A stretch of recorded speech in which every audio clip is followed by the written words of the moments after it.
Hey everybody, welcome back to the Fearless Artist Podcast. This is your host, Michelle Lynn, and today we're doing part 2 of a conversation that I had with French pianist Dimitri MALIGNAN. If you heard part 1 last week, we started the conversation around how he has essentially become his own manager and pitches for gigs, concerts, and is booking them across the US, Canada, and now coming up in Asia because of things that he learned doing our Mastermind and how he changed his mindset and started taking initiative. So if you want more concerts, if you want to learn how to become your own manager, if you want to learn how to send pitches and proposals, make sure you listen to the full conversation. Today, we're going to be getting more into the details of what to say, how to follow up, and how to build relationships with these presenters who can get you the opportunities that you want. Enjoy the conversation. As always, make sure to screenshot, share it to your stories, and tag us, the Fearless Artist Mastermind. And we'll see you soon. Be fearless. Okay, so with this US thing, can you talk a little bit about like your entrance angle, and if you want to mention like the collaboration with Lily, because that's like a really cool story.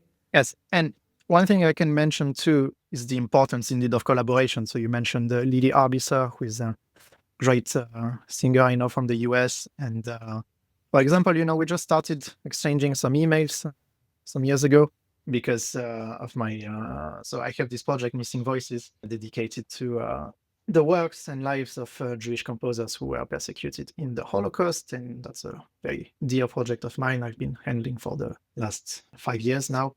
What was your master's thesis? It was my master's thesis, and just developed to be, the project of my life, basically. And I've been doing CDs and concerts and all kinds of nice things. And Lily was also interested in this kind of repertoire. She was doing her own concerts back in the US. Started exchanging ideas. And then she found your documentary on YouTube. Precisely, and she reached out on my website email address, which I never check. But that's crazy that someone, because people are always pushing back on posting and sharing and content. And so you put your documentary up that you created with your thesis. Complete random stranger in the US finds it, emails you, and then... So one of my big, the thing I started to realize a lot in the last years is that big things rarely happen like on the first encounter with someone. Like it's never when you first have an exchange of emails or when you first meet a presenter or whatever that something happens. It's always after a couple of times, 3-4 times, after many years sometimes, that actually something develops. So you have to be super patient. You have to consider that this is a marathon, we are not doing a sprint here. So unless you're doing the social media sprint, which is our 6-week program for social media, we will teach you how to make an artist brand, content creation. And I have a story about the sprint after that I want to share. So yes, no, it's important because one of the girls in the sprint just got DM'd by Laverne Cox, who has 7 million followers and was on Orange is the New Black. And they were done. Anyway, very cool things happen when you start posting, which we will talk about your content later because your content's also taken a interesting turn. Yeah. And so Lily reached out to me. We exchanged emails. I had a project of a concert in New York. I wanted to perform with her. Didn't happen. Then the year after, I was supposed to go to Canada for some concerts because of the Montreal competition I won in 2021. And I got a gig in Montreal. And I said, yeah, why not try to reach out to Lily again and see what's possible to do in the US? Because, it's nearby while you're on the continent. And then she had some ideas because she knew some venues and places, and we had some couple of concerts last year. And then we repeated this experience this year with even more concerts.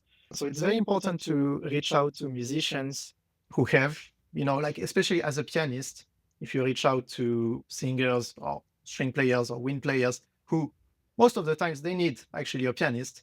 So it's good to collaborate with them because they will have ideas for concerts and they will need a pianist. So then you can collaborate, you get to meet so many people, you get to perform and to make new connections. And then you can also, of course, offer yourself to perform with these musicians. So, for example, I've been collaborating in Europe with a lot of musicians as well, with another singer, Elisaveta Grafenina. We did a CD together, and with also a violinist, Sarah Bayans. We did 3 concerts in France in January. And, it's a 50-50 thing, the collaborator has concert ideas, you have concert ideas, and then it's just very important. So of course, I know many people already do chamber music because they love chamber music, and I love chamber music as well. Like genuinely, it's not my main activity. My main activity though is playing solo mostly, but I love to do that just to get to meet so many people and to just play with people you actually love. So you're saying that you find venues, people to pitch to intuitively, but how do you keep track so you don't forget, oh yeah, I talked to them about a project? I mean, that's where things can fall through the cracks. I do forget. I'm not perfect, so that's why I probably need some more sessions from TFA. But I'm getting better at that. Trying to get more structured. I'm trying to. Sometimes I have a Google Docs where I put the list of people I've reached out to or I want to reach out to. Yeah. And can we jump to the follow-up strategy? Because yeah. I know that like this is one of the main things you said you learned from being in the mastermind. What is the strategy for you? What are your angles? And then I'll share a little bit about what I've done recently. I mean, I know that some people would say, like after 1 week, you have to follow up, after 2 weeks or whatever. I don't have this clear pattern in my mind. Like I just follow up when I feel like it's a good time. And when I also have time, when I have clear mind, because that's also something we discussed a lot in the mastermind is how do you, handle your time between practicing, which for a pianist is many, many hours per day, and doing all the admin work, which for me was always a big stress. Yeah. Because when I would practice, I would think nonstop about, my emails. And when I would do my emails, I would stress about not practicing. Yeah, exactly. So I learned also to handle my time a bit better. I think you do that exceptionally well now, if I know how you've organized. Because you just had this huge concert last week in Italy.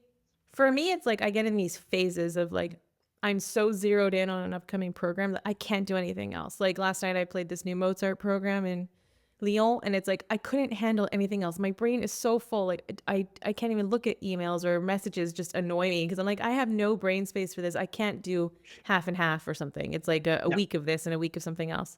It's very hard. I mean, I still have difficulties, but I'm trying to get a bit more organized. And one thing I learned to do also is to handle my energy levels a bit better. So yeah, we talk a lot about that. Yeah. In the mastermind. So, doing the practice when I have high energy levels, because that's the most demanding in any case, mentally and physically.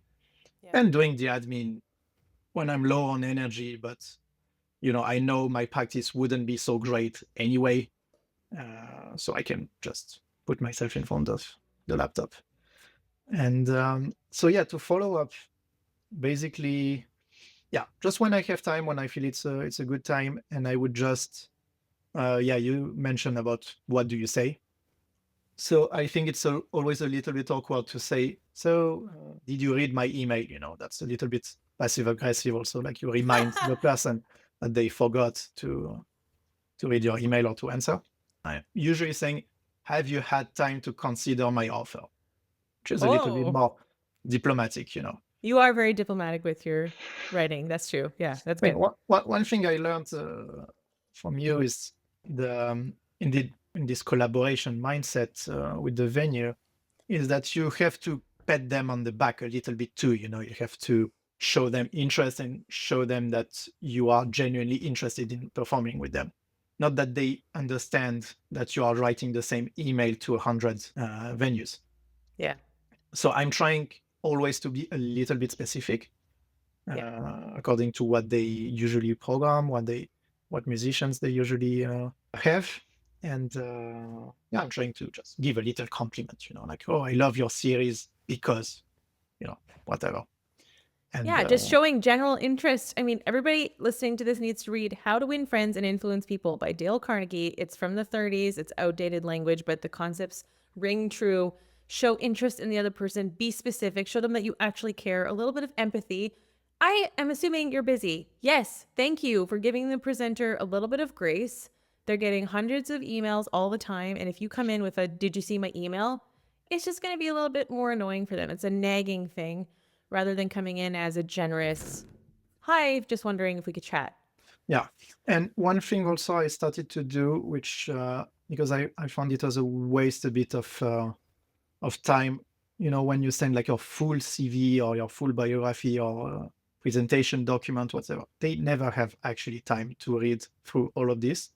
So if you just give a few bullet points in the email of whatever achievements you have, or just give a link to your website if you have a good one, and they will make their own mind about it. Like I stopped doing the full resume thing because they never have time to read through it. And if they actually answer and they are, responsive to what you say, then of course you can send more information and get into more detail. And that's a thing also, like we discussed about how you handle the fee question with the venue. Again, that's something you don't want to bombard on someone on the first email, like, hi, my fee is that. Please hire me, You have to be a little bit smart, a little bit, gracious. And the second or third email, you start talking money, and see. First, you have to see if you have a good contact with the venue and be flexible in any case. So many people skills. I teach this in my entrepreneurship class. I tell them all the time, like, you need two things to make it as a musician. You need to be really good at your instrument, and you need to know how to talk to people. Because all of this back and forth games, and it's not manipulative, it's just like the art of relationship. Like, hello, get to know each other, connect, build the relationship first, and then, as you're saying, like, fees come in later at a later email. And then, well, maybe people listening would say, well, then how do you know if they're even within budget? Like, let's say your concert fee is 700 or 800 and their max is two or three. How do you not waste your time pitching to venues that weren't even worth it in the first place? Yeah, I mean, of course, there is a bit of hit and miss, and sometimes the conversation is dragging a little bit too much, and then when you actually mention the money issue, then they say, actually, we don't have that budget. Okay, that's too bad, but it is how it is. I mean, it's something you have to go through. And would you play for less than your fee currently? How do you make that decision? So it depends a lot on, like, first of all, is it an extra amount of time and preparation to do that concert? So what I've started to do is that whenever it's a concert where, I can choose the program myself, the repertoire myself, for example, when it's free program and it doesn't add on my plate too much preparation, I'm happy to do it for a lower fee. That's fine. I just need also the experience to play and to get to know people and to use it for next opportunities. Exactly. And for content also, if you can film and you can have some good social media content. And in a post-COVID era, it's important to play in any case, because we had a couple of years of not playing. So it's good for your artistry and musicianship to play.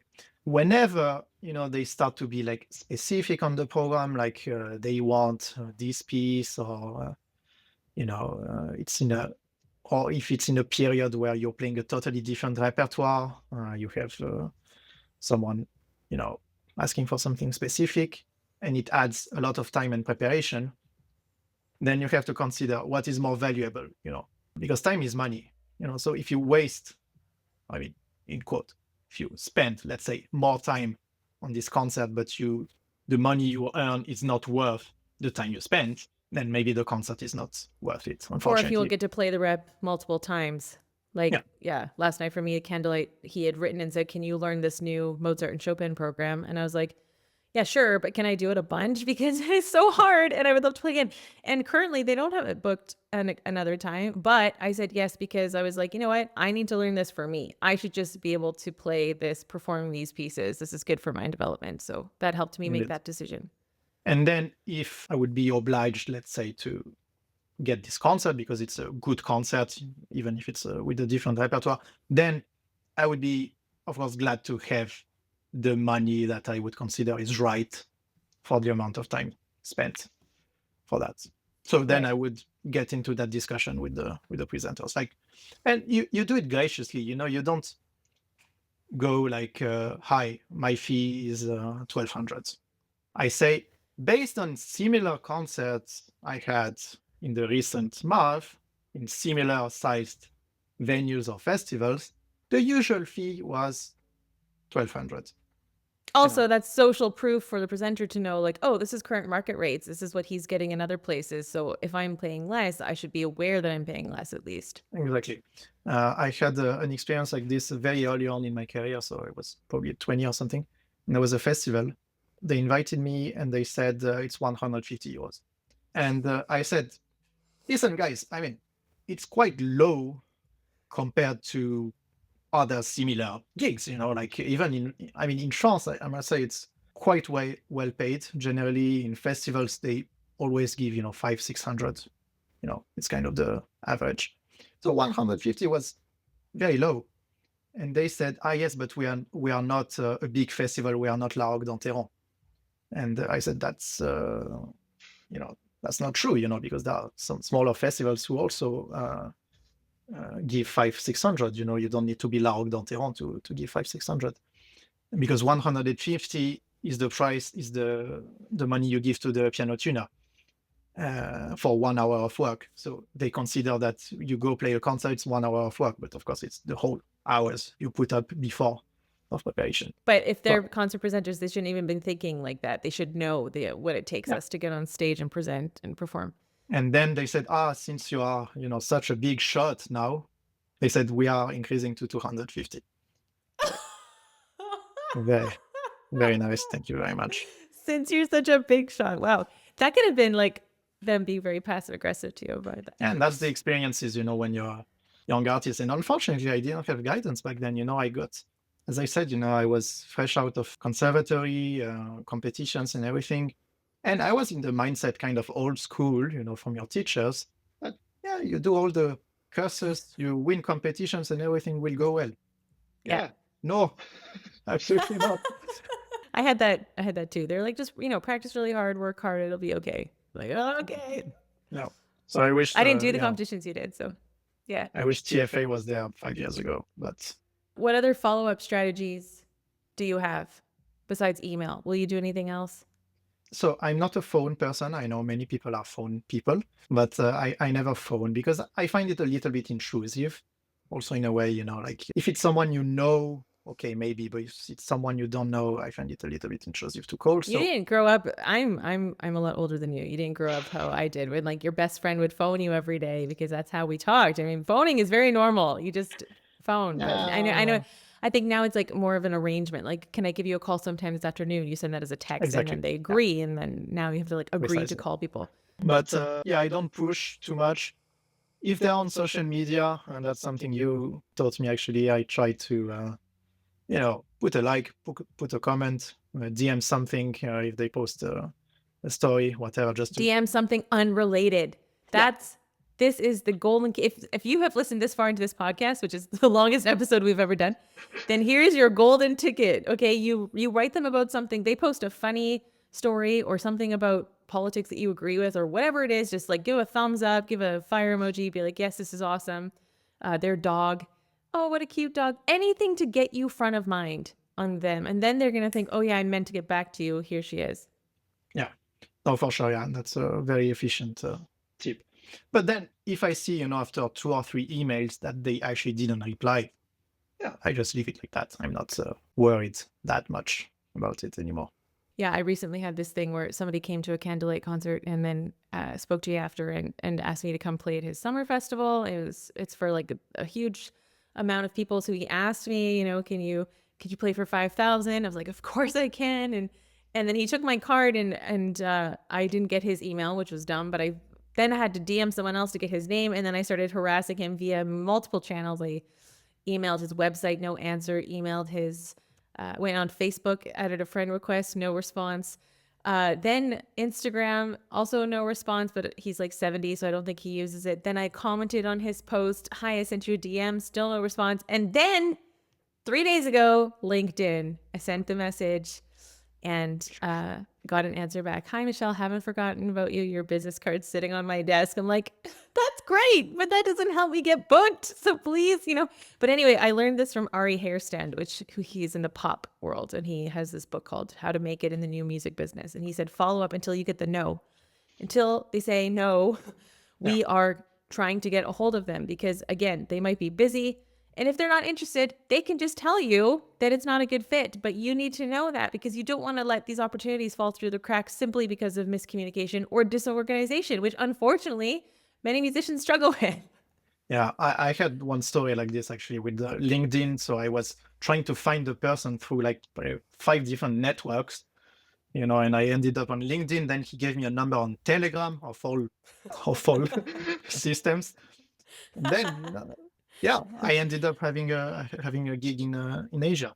And sometimes, like as I said, for example, for one presenter, I stopped following up after like the third email, especially that it was a bit annoying because the person was saying that they wanted to have me on a concert. Then I followed up, like, so what are we doing? No answer.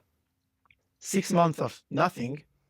Then I get a phone call on Christmas Day at That's a good story. 1 p.m. lunchtime. Christmas Day. Can we do a concert in January? So yeah, you never know. Our career is crazy. I mean, we expect the unexpected sometimes. Christmas Day. Okay, yeah. I mean, we can have you back on for another episode around boundaries, around how to contact people. I once had a composer FaceTime me at 11 p.m. I was horrified, and then he hung up immediately. So of course I text back like, "Hi," and he's like, "Oh no, I was just doing the thing where I needed to save your number in my phone, so I hit dial so that I would have the number." Could add you as a contact. I'm like, "You FaceTime me at 11 p.m. I've never met you. I've never spoken to you." Anyway, let's talk about your content strategy. It's taken an interesting turn. I think you posted today playing in your house coat. I mean, yeah, you've enabled the fearlessness, I'm afraid. So when you came into TFA, what was your content strategy and what is it a little bit evolved to now? I had none. So that was also Okay. something that was interesting to me in TFA was the social media aspect of things. So I knew you also had guidance in this field. Well, my guidance is literally DMing 50 musicians who are hiding in their stories and saying, "Make this a reel. What are you doing? Make this a reel." So I was really anti-real. Yes. Before, so I thought it was a hassle. I didn't know how to work the thing on Instagram. I didn't know about CapCut, Canva, whatever. I was like, this is taking way too much time. Are you using Canva for social media? Because then we need to talk. I am. You are? Yes. Canva? Are we still friends? How are you doing Canva? Okay. I do. It's okay. Okay, we'll talk later. It's gonna be a personal phone call. Like, please let me help you with why are you using Canva? Anyway, continue. It was taking way too much time. But one thing that I learned was that you don't need to necessarily post fancy reels. You don't need to spend 5 hours on doing a fancy reel if you don't have like the proper tools to do it. If you're not a geek, nerd, and you know exactly how to do the fancy reels and you have time for that, or you have an assistant doing that for you, like you don't necessarily need to do that. You just do something simple, but very consistent. You post more regularly. And then when I started doing this, it grew my engagement quite considerably. And people were, engaging and responsive to the content, which I think at first I was posting mostly serious stuff, like excerpts from my concerts or whatever. And then I started posting more, let's say, funny stuff. And yeah, that's another side, also I want to show on social media is that we are normal people, we have our lives, which are, not always so dramatic and so serious, and we can also have fun on the way. And people have And what's the response when you're more open? And what kind of content are you talking about? I mean, practice reels have been very efficient, showing. Yeah, I mean, you did the Killing Perfectionism in Classical Challenge. Showing the behind the scenes a bit, like not everything is perfect, and trying to be a bit distanced with the whole seriousness of being a musician. That's what people want to see also on social media. They want to escape a little bit the whole drama in the world. Yeah. So yeah, exactly. They need some uplifting, funny things as well. So yeah, posting in my robe was a controversial move. I mean, I was a bit surprised, but okay. But I mean, I've been pressured by some coaches I remember in the summer there were the pajamas also.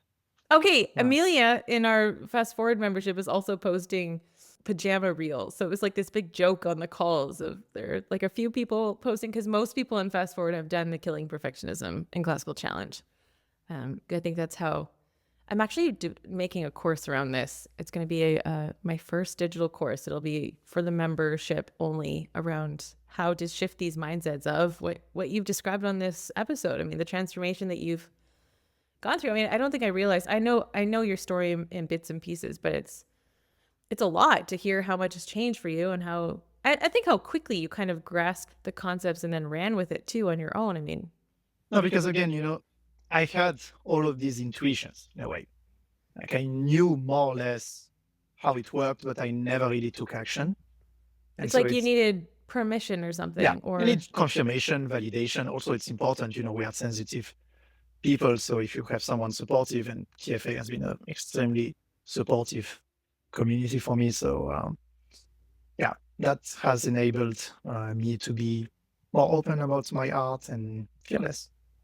wow, that was beautiful. Well, thanks for sharing everything. I think there's so much gold here. What's one thing that you want people to do after listening to this episode? What's an action point? Of course, for those who are not familiar yet with the TFA's programs, I really encourage you to check it out because, either it's Fast Forward, the membership, Sprint, Mastermind, coachings. There are different aspects, and I'm sure you can find something that is interesting for what you need at that moment, as it was important for me back then, and it still is. And second of all, is just to get out there, be fearless. Just don't overthink everything you have to do. Like the important is just to get your art out there. Yeah. So on social media and by email to presenters, just do it. Like the famous shoe brand, just do it, and results will happen. But don't overthink. That's important. I was an overthinker. I still am to a certain extent. And how do you deal with rejection if you send the 400 emails you don't hear back? Of course, it's never pleasant, but rejection as a musician is something we have to deal with in any case all of our lives. Like we have more rejection in a month than most people in a year, or even in many years. Because we are freelancers, so of course we don't have. Some people have stable jobs. Of course, they are teachers or have orchestra positions, but as a freelancing artist, you have to get a new contract every time you have a concert. So you deal with rejections. You deal with the rejections in competitions all the time, in conservatories with your teachers. You are getting criticized all the time. So that's something I learned to protect myself from, in any case, from a very young age, and to just, when there is criticism, always take what you feel is constructive. Just forget immediately about what's not. And it's the same with rejection, like it's nothing personal. Sometimes they actually don't like how you play, but it is what it is. You're an artist, that will happen. Yeah. That's part of the deal of being an artist. You cannot please everyone. You try to please most people, but you can't please everyone, and that's part of the deal.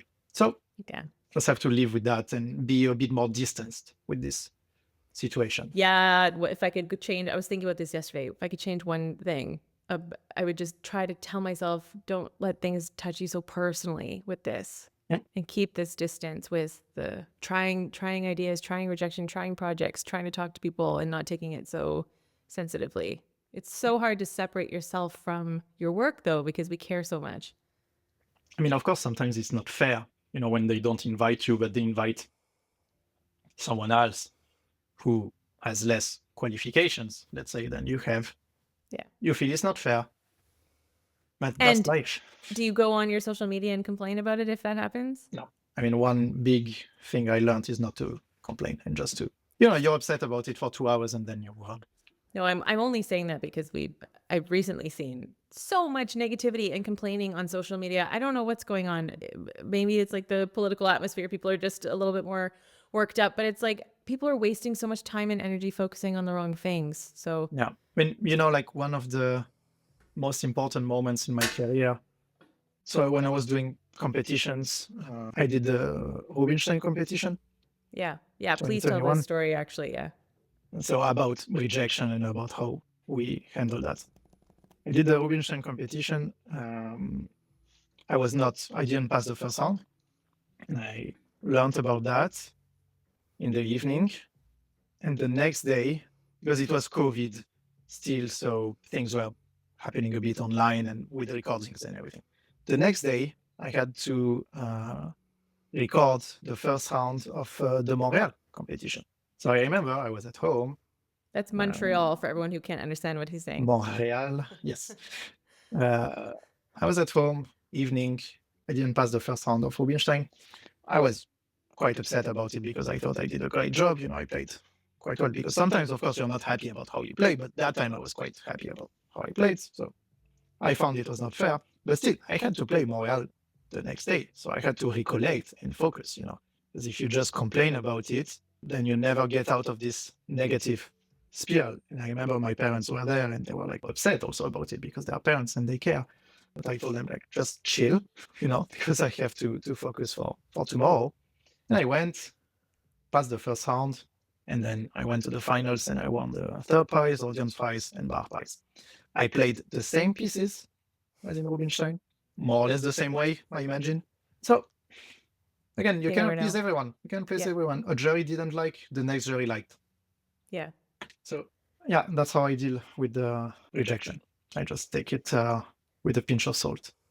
Yeah, that's good. And some doors are going to open and then you just run with those doors. I mean, you won the Bach prize and now you have a Bach album and then you got, reviewed from there, and that's built up to your CD releases. I mean, you have more CDs out than I think any artist that I know, for sure, your age. I've always been really impressed and surprised at that. That's why I think that's why everyone thinks you're older when you're on the calls.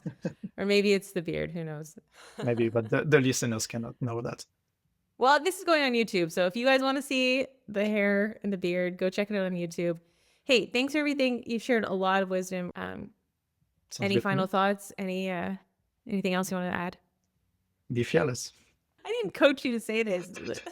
No, but it's nice that you've even taken on more like a facilitator role in the Fearless Artist now too. So just to show people, like, things can change very quickly when you start investing in yourself, taking yourself seriously, presenting yourself, getting strategies, getting focused. I mean, all the things you've done. I mean, your playing's always been excellent. So it's just been a matter of putting these other strategies and boundaries in place to get you some momentum forwards. And yeah, what's coming up for you? So I have some concerts in Italy this spring coming up. Very nice program with Schumann, Robert and Clara Schumann, and Brahms as well.